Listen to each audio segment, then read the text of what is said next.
British Advanced Pain Clinic, Noppimayam Surgery Duram. For appointments 9155515563. నమస్కారం, welcome to I dream. ధర్మ మార్గం with Vijitha కార్యక్రమానికి స్వాగతం.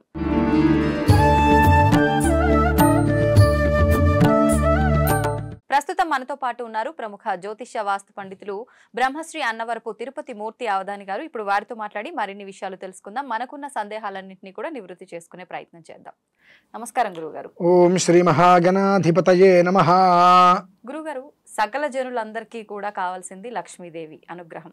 అయితే అందరికీ జనులందరికీ కూడా అక్షయ సంపదలు ఇచ్చే దేవి ఎవరు అనంటే లక్ష్మీదేవి. మరి ఆ లక్ష్మీదేవి అనుగ్రహం ఉండాలి అనంటే ఎటువంటి విధి విధానాలు ఆచరించాలో తెలియజేయండి. తప్పకుండా అమ్మ, రెండు విషయాలు చెప్తాను. ఆ రెండు విషయాలలో ఒకటి తాత్కాలిక ఉపసంహారం, రెండోది దీర్ఘకాలిక ప్రయోజనం. మొదటిదైతే తాత్కాలిక ఉపసంహారం చేయడానికి అందరూ సిద్ధపడతారు, కానీ జీవితకాలం మనకు అది యోగిస్తుంది అంటే దాని జోలికి ఎవరు వెళ్ళడానికి సిద్ధపడరు. ఏం లేదమ్మా, ప్రధానంగా మనం ఏ దేవాలయానికైనా వెళ్తే మంచి పండగల రోజు నాడు అంగరంగ వైభవంగా అలంకారం చేస్తూ ఉంటారు. అసలు అక్కడ భక్తి ఎలా ఉన్నా ఆహ్లాదకరంగా మాత్రం మంచి కనిపిస్తూ ఉంటుంది. అలానే ప్రతి మనిషికి కావాల్సింది సొంత గూడు. ఆ ఇంటిని మనం ఎంతగా అయితే కాపాడుకుంటూ వస్తామో అది మనల్ని అంతగా కాపాడుతూ ఉంటుంది. మీరు అన్నట్టుగా లక్ష్మి అనేటువంటిది స్థిరంగా ఎప్పుడు ఎక్కడ ఎవరింట్లోనూ ఉండదు, ప్రవహిస్తూ ఉంటుంది. ఆ ప్రవాహంలో మనకి ఎంత కావాలంటే అంత తీసుకోవాలి. సాధ్యపడదా అలా స్థిరంగా ఉంచుకోవడం? అసలు ఆవిడ ఉండదండి, ఆవిడ ప్రవహిస్తూ ఉంటుంది. స్థిరంగా ఉందనుకోండి ఇంతే ఉంటుంది, ఇంక ఉండదు. ప్రవహిస్తూ ఉంటే ప్రవాహం మనకి ఎంత కావాలంత వలేసి మనం దగ్గర దాచుకోవాలి. నువ్వెంత తీసుకున్నానో ఎంత దాచుకోగలిగావు అనేటువంటిది నీ సామర్థ్యాన్ని అనుసరించి ఉంటుంది. ఆ అమ్మవారు అలా మనకు ప్రవాహంలాగా నడుస్తూ ఉండాలంటే మనం చేయవలసింది ప్రధానంగా విడిచిన వస్త్రం మళ్ళీ మనం కట్టకూడదు. అంటే మనం మామూలుగా ఉదయం పూట ఏమైనా బట్టలు కట్టుకుంటే మధ్యాహ్నం విడిచేసి మళ్ళీ రాత్రి కడుతూ ఉంటాం. ఒక్కసారి ఒంటి మించి విడిచి పక్కన పెట్టామంటే ఆ బట్టలు మళ్ళీ మనం కట్టకూడదు. అలా కట్టినటువంటి చోట లక్ష్మీ అమ్మవారి ఉండదు. ఫస్ట్. రెండు, ఇంటి ముందు ముగ్గు లేకుండా ఉండకూడదు. 3, అపరిశుభ్రంగా ఇల్లు ఊడ్చకుండా ఇల్లు ఉండకూడదు. 4, దీపారాధన లేకుండా ఇల్లు ఉండకూడదు. 5, ఉతికి ఆరేసినటువంటి బట్టలు మనం ఎక్కడ పడితే అక్కడ పడేస్తాం మడత పెట్టకుండా. ఈ 5 కనుక చక్కగా మనం ఆచరిస్తూ ఉంటే నిజంగా కూడా మనం ఏ దేవాలయానికి వెళ్ళక్కర్లేదమ్మా. అంటే మన ఇంటికి మించిన దేవాలయం ఏముంది? మీరు ఏ దేవాలయానికైనా వెళ్ళండి, పొద్దు నుంచి రాత్రి వరకు ఉండండి. రాత్రికి ఏం చేస్తారు? తాళం వేసే ముందు ఇంటికి వెళ్ళిపోమంటారుగా, గుళ్ళోంచి బయటకు వచ్చేయండి తాళం వేసేయాలంటారుగా. మనం బయటికి వెళ్ళిపోవాల్సిందేగా. మన ఇంట్లోంచి మనల్ని ఎవరైనా బయటికి వెళ్ళమంటారా? ఎవరు అనరు. ఎంత కాలం మన ఇష్టానుసారం ఉండొచ్చు. ఆ ఇల్లు మనల్ని అంతగా కాపాడుతుంది. ఈ 5 మనం సక్రమంగా చేస్తే చాలండి. ఈ 5 మనం సక్రమంగా చేయలేం. ఎందుకు చేయలేమంటే చాలామంది నోట్లోంచి వచ్చేటువంటి మాట, మాకు ఉద్యోగాలు ఉన్నాయి కదండి, ఆ ఉద్యోగాల్లో మాకు సమయం కుదరదండి. నేనేమంటాను, ఇన్స్టాగ్రాము, వాట్సాప్, ఫేస్బుక్ ఇవి చూసే అరగంట మనం కాదనుకుంటే ఒక్కొక్క పనులు మనం చేసుకోవచ్చుగా. అంటే ఏం లేదు, మీకు ఒక ప్రశ్న వేస్తాను నేను. మిమ్మల్ని ఒక చోటకి ఒకళ్ళు ఎవరైనా వచ్చి ఒక 2 నెలల పాటు ఖచ్చితంగా ఉదయం 6 ఇక్కడికి వచ్చి మీరు ఈ వర్క్ చేసుకుంటే ఇక్కడ మీకు నేను జాబ్ ఇస్తా, చాలా పెద్ద జాబ్, దొరకటం కష్టం, ఇక్కడ మీకు జాబ్ ఇస్తా, బట్ ఎవ్రీడే 6 o'clock ఇక్కడ మీరు ఉండాలి అని చెప్తే మీరు ఏం చేస్తారు? ఖచ్చితంగా వెళ్తారు. అంటే అతను మంచి జాబ్ వస్తుంది, జీతం ఇస్తారని చెప్పి. సో అదే అంతకు మించి ఒక 2 నెలలు ఎక్స్ట్రా చేస్తే జీవితం ఉంటుందంటే మనం చేయట్లేదు కదండి. నమ్మకం లేదు ఇక్కడ. అంతే అంట. అక్కడ మీకు నమ్మకం ఎలా వచ్చింది? ఏమో 2 నెలలు వచ్చిన తర్వాత ఏదో ఒక అకారణం చేత ఏదో ఒక కారణం చేత 1 నిమిషం లేట్ వస్తే, ఇదిగో నువ్వు ఈ టైంలో లేట్ వచ్చావు కాబట్టి నేను రిజెక్ట్ చేస్తున్నా అనొచ్చుగా. వీసా అప్లికేషన్కి వెళ్తారుగా, 100 మంది వెళ్తే ఒకళ్ళకి ఇద్దరుగా వీసా వస్తుంది, మిగిలిన వాళ్ళందరూ రిజెక్ట్ అవుతుందిగా. సో అంటే ప్రతిదానికి గెలుపు ఓటమిలు ఉంటాయి. మనము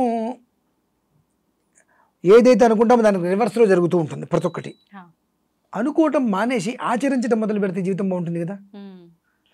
ఈ 4 ఆచరించాలమ్మా. ఇది దీర్ఘకాలిక ప్రయోజనం. ఇకపోతే దీర్ఘకాలికం కాకుండా అప్పటికప్పుడు ఆపత్కాలంలో మనల్ని కాపాడేటువంటిది. అమ్మవారికి రేపు 29వ తారీఖు చతుర్దశి.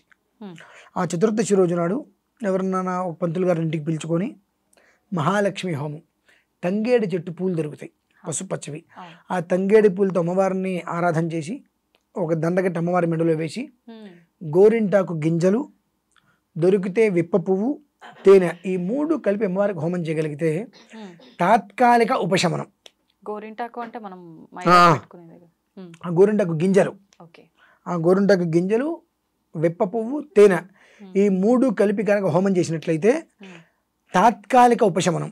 ఏంటంటే మొత్తం అప్పటికప్పుడు ఏదైనా ఆర్థిక ఇబ్బంది వచ్చింది తప్పదు, ఇప్పుడు ఇది నాకు కావాలి అన్న టైంలో ఇలాంటిది. ఓకే.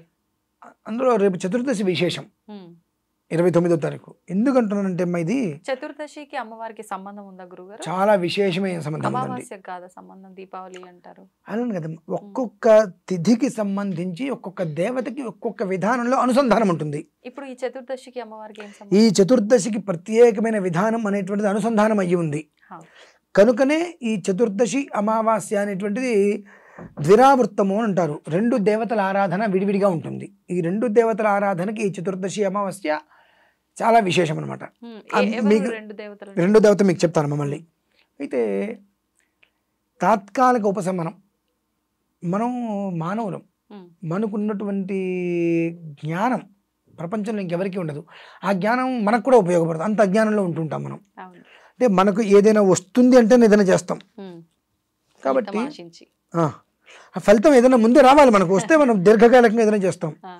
కాబట్టి ఈ చతుర్దశి రోజు నాడు ఆ అమ్మవారికి చేసేటువంటి ఆరాధన చేసుకుంటే వాళ్ళకి ఖచ్చితంగా తాత్కాలిక ఉపశమనం చూస్తారమ్మా. అంటే తాత్కాలిక ఉపశమనం అనేటువంటిది మన నెత్తి మీద బండ ఉంది, బండ దిగాలనే ఉద్దేశంతో చతుర్దశి రోజు నాడు అమ్మవారికి హోమం చేశాం కాబట్టి ఆ బండ మనకు దిగింది, ఇక్కడ తాత్కాలిక ఉపసంహారం అయిపోయింది. కానీ దీర్ఘకాలికంగా ఇది మనకు ఉండాలి. అప్పుడు ఏం చేయాలంటే ఇంతకుముందు మనం 5 విషయాలు చెప్పుకున్నాం. ఈ 5 యథావిధిగా ఆచరించడం మొదలు పెడితే వెనక్కి తిరిగి చూడవలసిన అవసరం లేదమ్మా.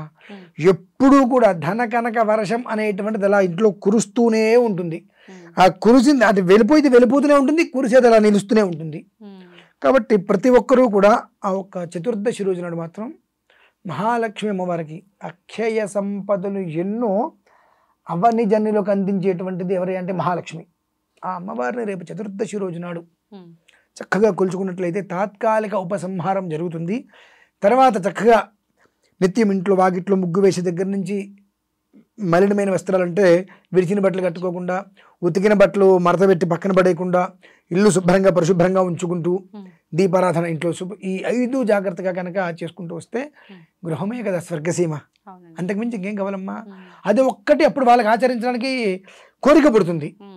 అంటే అమ్మవారికి చతుర్దశి నేను హోమం చేశాను, నాకు తాత్కాలికంగా ఉన్న కష్టాన్ని ఆవిడ బయటపడేసింది. దీర్ఘకాలికంగా నేను బయటికి రావాలి అంటే అమ్మవారు ఏం చెప్పారు, ఈ ఒక్క విధానాన్నేగా అనుసరించమని గురుగారు చెప్పింది. ఇదేం చెడేం కాదుగా, కుటుంబానికి మంచిదేగా. ఇది అనుసరించడం మొదలు పెడదాం. అది ఒక 20 రోజులు, 30 రోజులు, 40 రోజులు నిత్య జీవితంగా అలవాటు చేసుకోగలిగితే బహుశా హాస్పిటల్కి కానీ దేవాలయాలకు కానీ వెళ్ళక్కర్లేదమ్మా. ఎప్పుడూ ఆనందంతో ఉంటారు వాళ్ళు. ఇప్పుడు ఒకవేళ చాలా మందికి అప్పులు ఎక్కువగా అయ్యి కొట్టుమిట్టాడుతుంటారు, ఇంకా అసలు ముందుగా వెనక్క అనేటట్టుగా ఉంటారు అప్పుల బాధలో. అలాంటి వాళ్ళు ఈ హోమం ఆ రోజు చేస్తే శుభ్రంగా చేసుకోవచ్చమ్మా, ఎలాంటి సందేహము లేదు. ఈ ప్రతి దానికి కూడా ఒక ఉపసంహారం కావాలి. ఆ ఉపసంహారం అనేటువంటిది మాటల్లో కదమ్మా, వాళ్ళ జీవితంలో జరగగలగాలి. ఆ రోజునాడు చేసేటువంటి ప్రక్రియ ద్వారా వాళ్ళకి ఆ యోగం అనేటువంటిది రాగలగాలి. వస్తే వాళ్ళు ఈ పనులన్నీ కూడా 1 గంట లేట్ అయినా ప్రశాంతంగా చేసుకోగలుగుతారు. తద్వారా ఏమవుతుందంటే ధర్మం అనేటువంటిది నిలుస్తుందమ్మా. ఖచ్చితంగా ప్రతి మనిషి ఆచరించి తన జీవితంలో లబ్ధి పొందుతాడు. ఖచ్చితంగా ఎక్కడికో పరిగెత్తకల్లా, అక్కడే ఉన్న చోటు ఉండి తన పనులన్నీ చేయించుకోవడానికి మంచి యోగ మార్గం ఇది ఒకటేనమ్మా. ఓకే, అది చాలా మంచి విధానాన్ని తెలియజేశారు గురుగారు. ధన్యవాదాలు.